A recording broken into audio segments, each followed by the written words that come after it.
जो व्यक्ति हमेशा शांत रहता है वह परमानंद में डूबा रहता है, क्योंकि वो अपने मुंह को बंद रखता है। इसलिए आज हम आपको मौन की गहराई में कितना सारा आनंद छुपा हुआ है, ये एक प्रसिद्ध कहानी के माध्यम से बताएंगे। तो चलिए कहानी की शुरुआत करते हैं। दोस्तों, बहुत समय पहले की बात है। एक नगरी में एक गुरुवर जंगलों के बीच अपनी कुटिया बनाकर रहा करते थे। आसपास बहुत ही अच्छा वातावरण था, शांत वातावरण था। वहां जो कोई भी जाता था वह अपना दुख भूल जाता था। उस वातावरण की शांति में मन को एक असीम शांति प्राप्त होती थी, जिससे जो भी कोई वहां अपने दुख लेकर जाता वह उसे भूल जाया करता। एक दिन वह गुरु अपने कुछ शिष्यों को उपदेश दे रहे थे। वह कह रहे थे, हमें अत्यधिक कम बोलना चाहिए। हमारे पास 2 कान और 1 मुंह है। इसका अर्थ यह है कि हम जितना बोलते हैं उसका 2 गुना हमें सुनना चाहिए, और यही प्रकृति भी चाहती है। इसलिए उसने हमें इस रूप में ढाला है। इसलिए इस प्रकृति ने हमें 2 कान और 1 मुंह दिया है। तुमने देखा होगा कि इस प्रकृति में जिस भी पदार्थ की संख्या अत्यधिक है, उस पदार्थ की कीमत उतनी ही कम है, और जो पदार्थ बहुत कम है उसकी कीमत उतनी ही ज्यादा है। और यही नियम हमारी जीभा पर भी लागू होता है।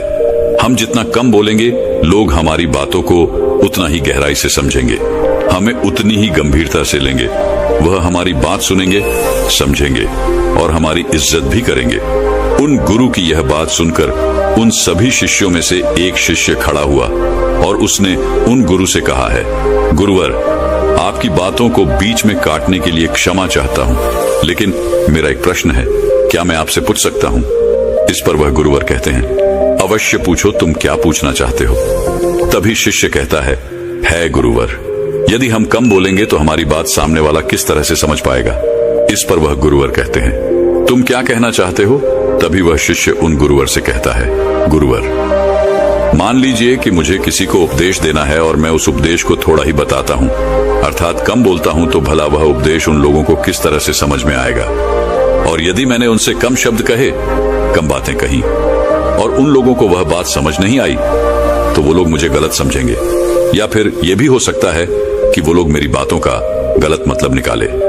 और हमने अक्सर अपने आसपास ये भी देखा है कि जब भी कोई झगड़ा करता है, मारपीट करता है, ऐसे समय पर जो व्यक्ति शांत रहता है, कम बोलता है, लोग उसे डरपोक समझते हैं, उसे मारते पिटते हैं, उसे डरपोक समझकर उसका उपहास करते हैं, अपशब्द कहते हैं, लेकिन वह कम बोलने वाला व्यक्ति उनसे कुछ नहीं कह पाता। इसीलिए है गुरुवर, तो ऐसे समय पर भी क्या हमारा शांत रहना उचित होगा? तभी वह गुरुवर मुस्कुराने लगे और अपने उस शिष्य से कहते हैं, मैं तुम्हें एक कहानी सुनाता हूँ। इस कहानी के जरिए तुम्हें तुम्हारे सभी सवालों के जवाब मिल जाएंगे। इस कहानी को बड़े ही ध्यानपूर्वक सुनना और इसे समझने का प्रयास करना। बहुत समय पहले की बात है। एक छोटा सा राज्य था। उस राज्य का राजा अत्यधिक धनवान था। उसके पास किसी चीज की कोई कमी नहीं थी। उसका परिवार, उसका राज्य बहुत फला फूला हुआ था। प्रजा अपने राजा से बहुत खुश थी। प्रजा हमेशा अपने राजा का गुणगान किया करती थी। एक दिन वह राजा भरे राज्य दरबार में यह ऐलान करता है कि जो भी व्यक्ति मेरे मन की बात मुझे साफ और स्पष्ट तौर पर बता देगा, मैं उसे 100 सोने के सिक्के इनाम में दूंगा।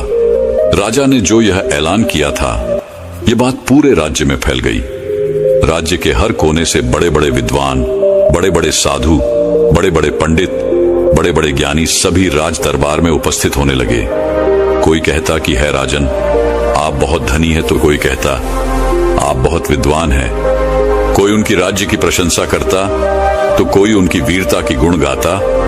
कोई उनकी प्रजा के बारे में कहता, तो कोई उनकी ज्ञान की बातें करता। लेकिन सभी की बातें सुनकर राजा केवल एक ही बात कहता था, नहीं, इनमें से कोई भी बात मेरे मन में नहीं है। इनमें से कोई भी बात मेरे दिल की है ही नहीं। सभी ने बहुत प्रयत्न किए, सभी ने बहुत अच्छी अच्छी बातें उस राजा को बताई, लेकिन राजा हर बार केवल एक ही बात कहता था कि जो भी बातें आप लोगों ने कही हैं, ऐसी कोई भी बात मेरे मन में है ही नहीं। ये बात सुनकर वहां पर उपस्थित सभी लोग बहुत निराश हो चुके थे। किसी को कुछ समझ नहीं आ रहा था कि आखिर राजा के मन में क्या चल रहा है। राजा किस बात से प्रसन्न होंगे और कैसे उन्हें वह 100 सोने के सिक्के प्राप्त होंगे। जहां एक तरफ राज दरबार में बड़े बड़े विद्वान, पंडित साधु उपस्थित थे। वहीं दूसरी तरफ उसी नगर में एक गरीब ब्राह्मण भी रहता था। एक दिन उसकी पत्नी उस ब्राह्मण से कहती है, आप यहाँ बैठे बैठे क्या कर रहे हो?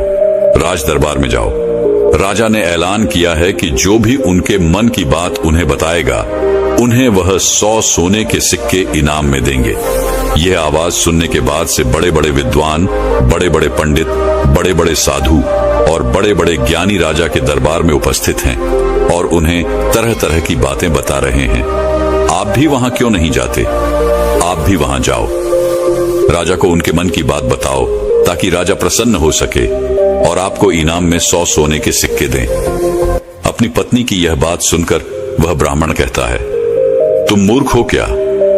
वे लोग राजा के बड़े खास लोग हैं, वो बड़े विद्वान हैं, पंडित हैं, ज्ञानी हैं उनके सामने। भला मैं क्या हूं? वह काम बड़े बड़े पंडितों का है, बड़े बड़े साधुओं का है, जिसने भी इस दुनिया का बहुत सारा ज्ञान अर्जित किया होगा। यह उसी के बस की बात है, मेरे बस की नहीं। वैभव राजा के मन की बात किस तरह समझ सकता हूं? हम गरीब हैं और हमें उस राज दरबार में जाने के लिए भी अनुमति चाहिए, और ऐसे में तुम मुझे उस राज दरबार में भेजना चाहती हो। यदि मैंने उनके मन की बात कह भी दी तो वह भला हमें 100 सोने के मोहरे क्यों देंगे? अपने पति की यह बात सुनकर उसकी पत्नी कहती है, ओहो, मुझे कुछ नहीं पता। आप उस राज दरबार में जाइए और जैसा मैं कहती हूँ बिल्कुल वैसा कीजिए। जब आप उस राज दरबार में जाएंगे और राजा जब आपकी तरफ देख रहे होंगे, तब आपको पूर्व दिशा की तरफ अपनी एक उंगली उठा देनी है। और मुझे पता है कि राजा बहुत समझदार है, वह आपकी बात जरूर समझ जाएगा और आपको 100 सोने के सिक्के इनाम में देगा। अपने पत्नी की यह बात सुनकर वह ब्राह्मण जोर से हंस पड़ता है और कहता है, अरे तुम मूर्ख हो गई हो क्या? तुम्हें क्या लगता है एक पूर्व दिशा में मेरी एक उंगली उठाने से राजा मुझे 100 सोने के सिक्के दे देगा और वहां पर जो बड़े बड़े विद्वान, पंडित, साधु और ज्ञानी बैठे हुए हैं, वो लोग चुपचाप केवल नजारा देखते रहेंगे? क्या वह कुछ नहीं कहेंगे? इस पर उस ब्राह्मण की पत्नी कहती है, मैंने आपसे जितना कहा है आप बस उतना कीजिए और आप देखेंगे कि राजा आपको ही 100 सोने के सिक्के इनाम में देंगे। ब्राह्मण की पत्नी जैसे तैसे अपने पति को मना लेती है। अगले ही दिन वह ब्राह्मण राज दरबार में पहुंचता है। वह ब्राह्मण बहुत ही डरा सहमा हुआ था। इतने लोगों की भीड़ को देखकर वह बहुत डर रहा था, लेकिन वह अपनी पत्नी की बात मानकर उस राज दरबार में उपस्थित खड़ा रहा। जैसे ही राजा की नजर उस ब्राह्मण पर पड़ी, वह ब्राह्मण अपनी पत्नी की बात मानते हुए एक उंगली पूर्व दिशा की तरफ उठा देता है। यदि राजा बहुत प्रसन्न होता है और राजा तुरंत ही उसे 100 सोने के सिक्के इनाम में देता है। ये सब देख वहां पर उपस्थित बड़े बड़े विद्वान, पंडित, साधु और ज्ञानी सभी लोग आश्चर्यचकित रह गए कि आखिर ऐसा इसने क्या कह दिया जो राजा को बहुत अच्छा लगा।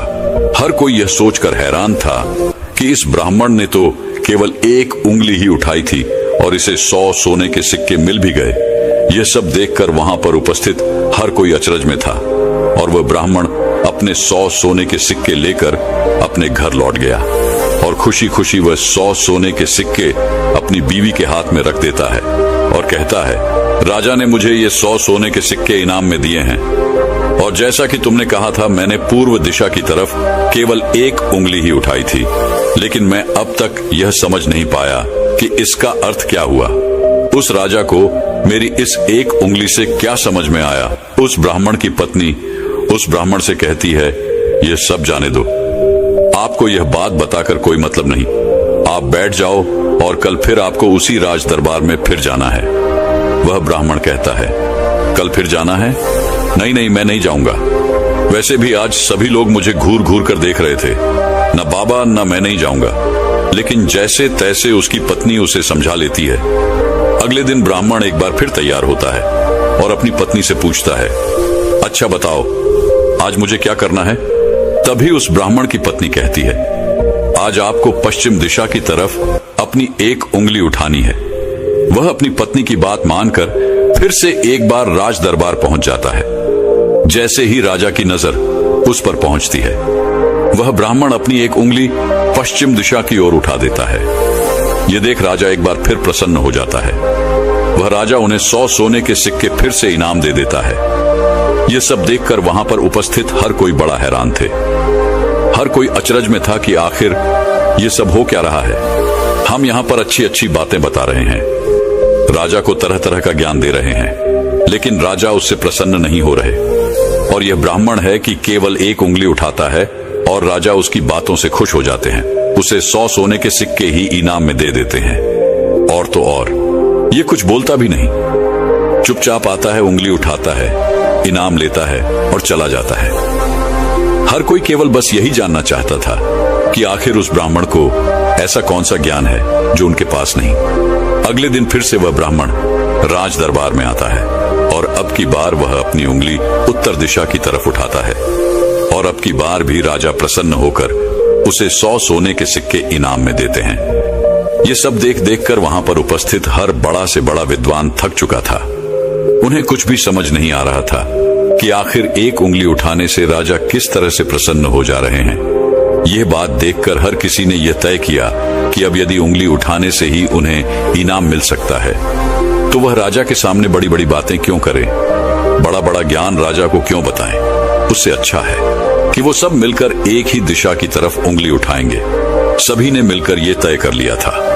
अगले दिन सुबह सुबह वह ब्राह्मण फिर से राज दरबार में आने के लिए तैयार हो रहा था और वह अपनी पत्नी से पूछता है, बताओ आज मुझे क्या करना होगा।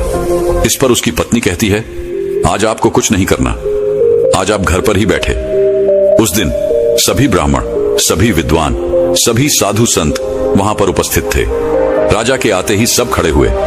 जैसे ही राजा की नजर उनसे मिली, सभी ने दक्षिण दिशा की तरफ अपनी उंगली उठा दी। यह देखकर राजा को बड़ा क्रोध आया। राजा ने गुस्से में सभी पंडितों को, सभी विद्वानों को कारावास में डलवा दिया। और यह देखकर वहां पर उपस्थित हर बड़ा से बड़ा विद्वान आश्चर्यचकित था। वो हैरान था कि आखिर हमने ऐसी क्या गलती कर दी। जब वो ब्राह्मण अलग अलग दिशाओं में अपनी उंगली उठाता है तो उसे 100 सोने के सिक्के इनाम में मिलते हैं, और आज जब हमने एक साथ एक ही दिशा की तरफ अपनी उंगली उठाई तो हमने क्या गलत कर दिया। भला राजा क्या समझ रहा है। ऐसा कौन सा ज्ञान है, ऐसा कौन सा राज है जो हम नहीं जानते, जिसके बारे में हम में से किसी को कुछ नहीं पता। यह उंगली करने वाला कौन सा नया ज्ञान है जो हमने आज तक नहीं सीखा, जिसके बारे में हम में से किसी को आज तक कुछ नहीं पता।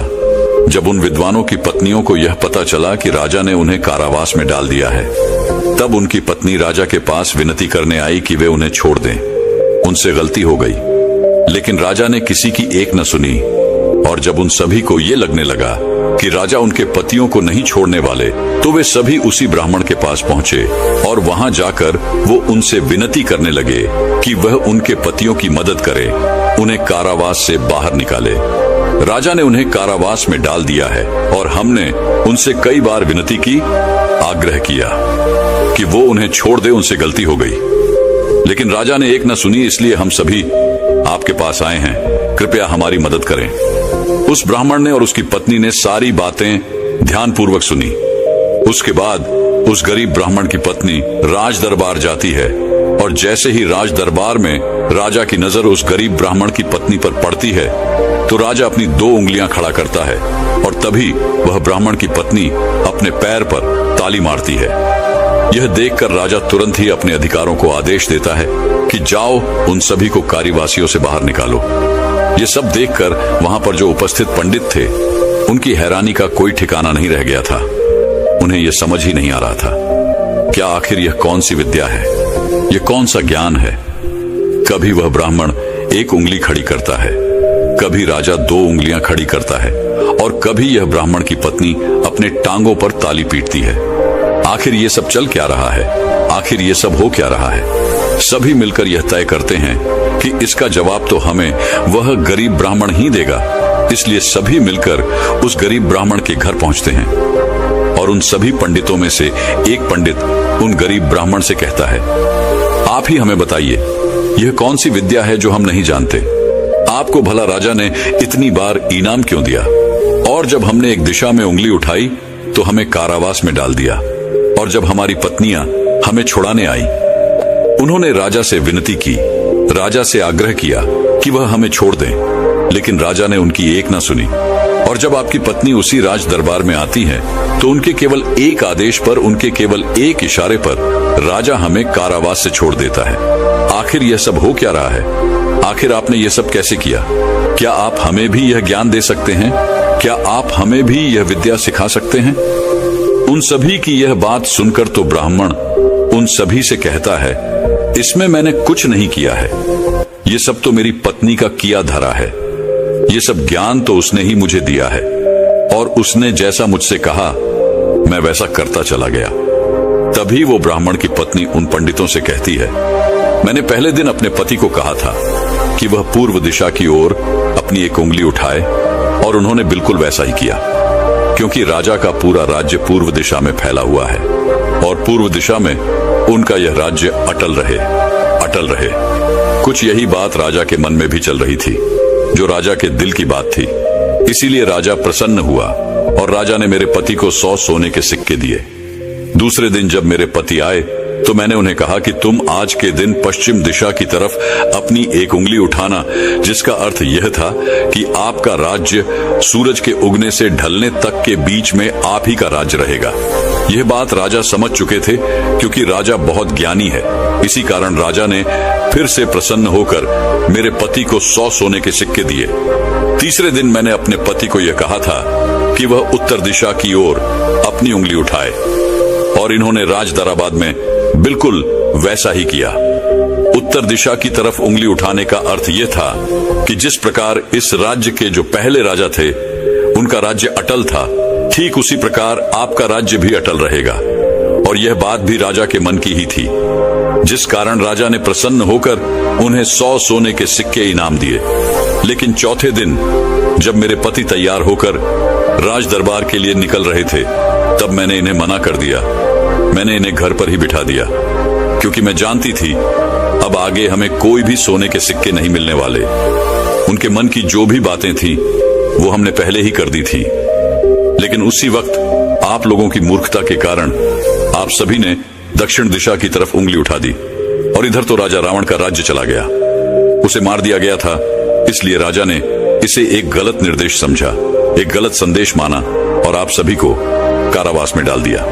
तभी उन सभी पंडितों में से एक पंडित यह कहता है कि ये सब तो ठीक है, लेकिन आपने हमें बाहर कैसे निकाला, जबकि राजा ने तो हमें बाहर निकाले से मना कर दिया था। तभी वह ब्राह्मण की पत्नी कहती है, जब मैं अपने हाथों में चारा लेकर राज दरबार पहुंची तो राजा ने 2 उंगली खड़े कर दी और मैं उनका संदेश समझ चुकी थी। इसलिए मैंने अपने हाथों से अपने पैरों पर काली पीटी, जिसका अर्थ यह था कि ये तो केवल जानवरों की जैसे हैं, ये तो केवल खाने वाले हैं। राजा का अर्थ यह था कि जानवर 2 प्रकार के होते हैं, सिंह वाले और बिना सिंह वाले, और मेरे ताली पीटने का अर्थ यह था, ये तो बिना सिंह वाले हैं और इनसे आपको कोई नुकसान नहीं, ये तो केवल खाने वाले जानवरों में से हैं, ये आपको कभी भी नुकसान नहीं पहुंचा सकते। और इसी कारण राजा ने आप सभी को कारावास से बाहर निकाल दिया। इतना कहकर उन गुरु ने अपनी यह कहानी यहीं पर समाप्त कर दी और आगे वह अपने शिष्यों को उपदेश देते हुए कहते हैं कि हम कम से कम शब्दों में भी किसी को बड़ा से बड़ा ज्ञान दे सकते हैं। इससे यह भी साबित होता है कि हम कम से कम शब्द बोलकर अपना ज्ञान किसी को भी समझा सकते हैं।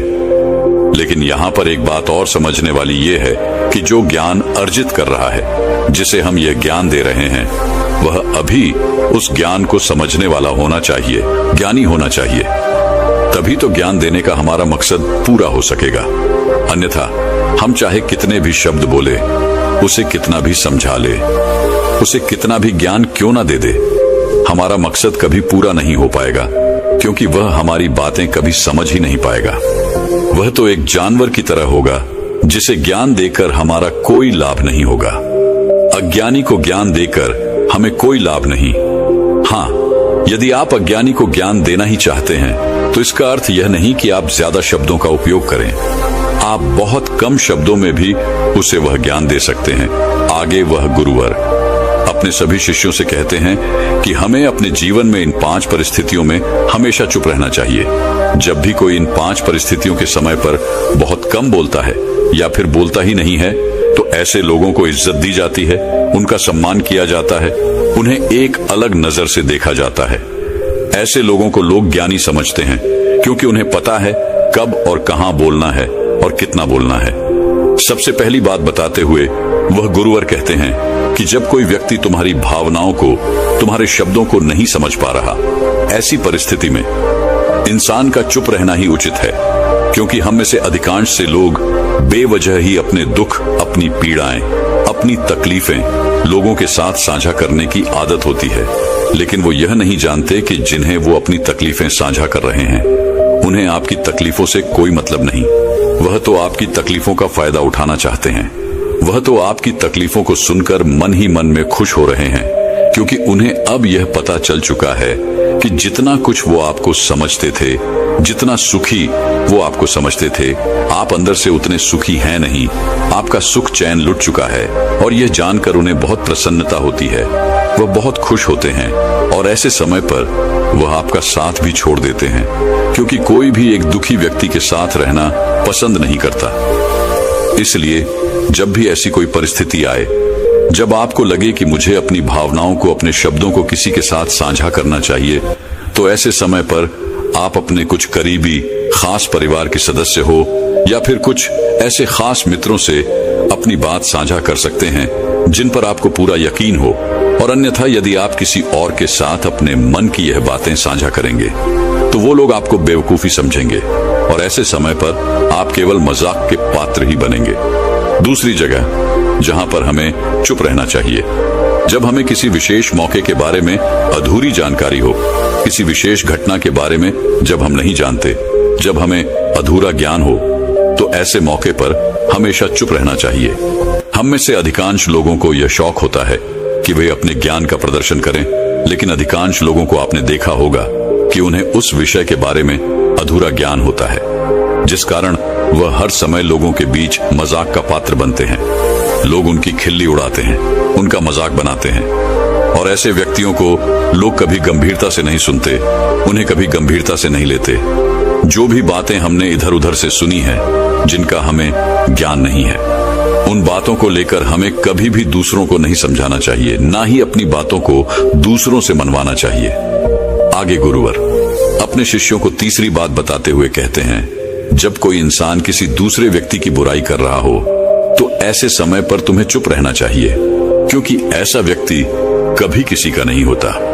तुम जिस नकारात्मक बातों का हिस्सा बनने जा रहे हो, वह नकारात्मक बातें तुम्हारे मन में प्रवेश करती चली जाएंगी और धीरे धीरे यह नकारात्मक बातें तुम पर हावी होने लगेंगी और फिर तुम भी उसी की तरह नकारात्मक बातें सुनने लगोगे, सोचने लगोगे और करने लगोगे।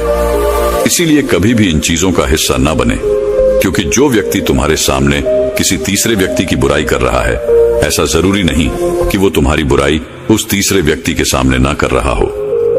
ऐसे व्यक्ति कभी किसी के नहीं होते, वह पीठ पीछे एक दूसरे की बुराई करते ही रहते हैं। इसलिए जब भी कोई व्यक्ति तुम्हारे सामने किसी तीसरे व्यक्ति की बुराई कर रहा हो, तो तुम्हें उसकी बातें केवल ध्यानपूर्वक सुननी है, लेकिन उस पर कोई भी प्रतिक्रिया नहीं देनी। आगे वह गुरुवर अपने शिष्यों को अगली बात बताते हुए कहते हैं, जब कोई व्यक्ति तुम पर गुस्सा कर रहा हो, तुम पर चिल्ला रहा हो, तुम्हारा अपमान कर रहा हो, तुम्हें अपशब्द कह रहा हो, ऐसे वक्त पर तुम्हें शांत रहना चाहिए, चुप रहना चाहिए, क्योंकि तुम्हारे मौन से बड़ा और कोई हथियार नहीं। तुम चुप रहकर उसके सभी सवालों का जवाब उसे दे सकते हो, और तो और तुम चुप रहकर उसके गुस्से को शांत करने में उसकी मदद भी कर सकते हो, और ऐसा करने से तुम इस परिस्थिति को और बिगड़ने से बचा सकते हो। और देखना, जब गुस्सा करने वाला व्यक्ति शांत होगा, जब उसका गुस्सा शांत हो जाएगा, तो उसे अपनी गलती का एहसास भी होगा और वह तुमसे माफी भी मांगेगा। इसलिए तुम्हें ऐसे जगहों पर चुप रहना चाहिए, किंतु तुम्हें हर जगह पर चुप भी नहीं रहना चाहिए। जब तुम्हें लगे कि कोई व्यक्ति गलत कर रहा हो, तो उसका विरोध कर शांत मत रखो, क्योंकि यदि तुम ऐसी परिस्थिति में चुप रहोगे तो वह तुम्हें कमजोर समझेगा, तुम्हें डरपोक समझेगा और तुम्हारे इस कमजोरी का फायदा भी उठाएगा। गुस्से का ये जो तरीका है, ये केवल अपनों के साथ ही अच्छा है, जैसे तुम्हारा परिवार, सगे संबंधी, तुम्हारे खास मित्र, लेकिन हर इंसान के सामने तुम्हें ऐसे नहीं रहना। यदि तुम्हारे साथ कोई गलत कर रहा हो, तो इसका जवाब तुम्हें उसे अवश्य देना चाहिए। आगे वह गुरुवर अपने शिष्यों को पांचवी बात बताते हुए कहते हैं कि जब कोई व्यक्ति अपने मन की बात, कोई घटना या कोई दुख भरी बातें तुम्हारे साथ साझा कर रहा हो, तो ऐसी स्थिति में हमें चुप रहकर ध्यानपूर्वक उसकी सारी बातें सुननी चाहिए। आपने तो देखा ही होगा, जब हम अपनी परेशानी किसी के साथ साझा कर रहे होते हैं, उसी वक्त हमारा कोई ऐसा मित्र या फिर कोई ऐसा सगा संबंधी अवश्य होता है जो हमारी बात पूरी करने से पहले हमें समाधान देना शुरू कर देता है। और जब कोई ऐसा करता है तो हमारे मन में क्रोध उत्पन्न होता है। हम उस व्यक्ति से बात तक करना पसंद नहीं करते, जबकि ऐसी परिस्थिति में हमें शांत रहना चाहिए, क्योंकि सामने वाला हमसे यही उम्मीद करता है। हम शांत रहकर उसकी सारी बातें ध्यानपूर्वक सुने, जिससे जब वह अपनी बात पूरी करे तो उसे शांति का अनुभव हो। और जब हम ऐसा करते हैं तो उसके मन में हमारे लिए और भी इज्जत बढ़ जाती है। वह यह जान पाता है कि कोई तो है जो हमारी बातें सुनता है, हमें समझता है, जिससे वह तुम्हारी और भी इज्जत करता है, वह तुम्हारा और भी सम्मान करने लगता है। इसलिए ऐसी परिस्थितियों में हमें चुप रहना चाहिए। इतना कहकर वह गुरुवर आगे कहते हैं कि इन 5 स्थितियों को हमेशा याद रखना, और यहाँ पर इंसान को हमेशा कम ही बोलना चाहिए, क्योंकि इंसान एक दुकान की तरह है और दुकान का ताला है हमारी जीभा। और जब इस ताले से हमारी दुकान खुलती है, अर्थात हमारे अंदर की बातें जब बाहर आती हैं, तभी पता चलता है कि यह इंसान अंदर से कोयले का है या फिर सोने का। इसीलिए कम बोलें, लेकिन अपने शब्दों की कीमत बढ़ा दें। और यह तभी होगा जब आप हर परिस्थितियों में सोच समझकर बोलेंगे, कम बोलेंगे और उचित बोलेंगे। तो चलिए दर्शकों, अब हर व्यक्ति का कर्म कैसे वापस लौट के आता है, इस विषय पर एक अद्भुत अगली कहानी की शुरुआत करते हैं। दोस्तों, कहा जाता है कि कर्म किसी मनुष्य का मोहताज नहीं होता, बल्कि हम मनुष्य कर्मों के मोहताज अवश्य होते हैं, क्योंकि कर्म सर्वोपरि है, सर्वश्रेष्ठ है। और यदि कोई मनुष्य ये सोचता है कि वो कोई कर्म नहीं करता, तो ये उसकी सबसे बड़ी भूल है, क्योंकि बिना कर्म के कोई भी मनुष्य। दोस्तों, उम्मीद करता हूँ आपको यह वीडियो बहुत ही ज़्यादा पसंद आई होगी। तो हमारे चैनल को सब्सक्राइब ज़रूर कर लेना, क्योंकि इससे हमारा हौसला बढ़ता है और हम आशा लेते हैं कि आपको और ज़्यादा मोटिवेशन देंगे और ज़्यादा आपकी हेल्प करेंगे। तो हमारे चैनल को सब्सक्राइब ज़रूर कर लेना और ज्वाइन ज़रूर कर लेना। धन्यवाद।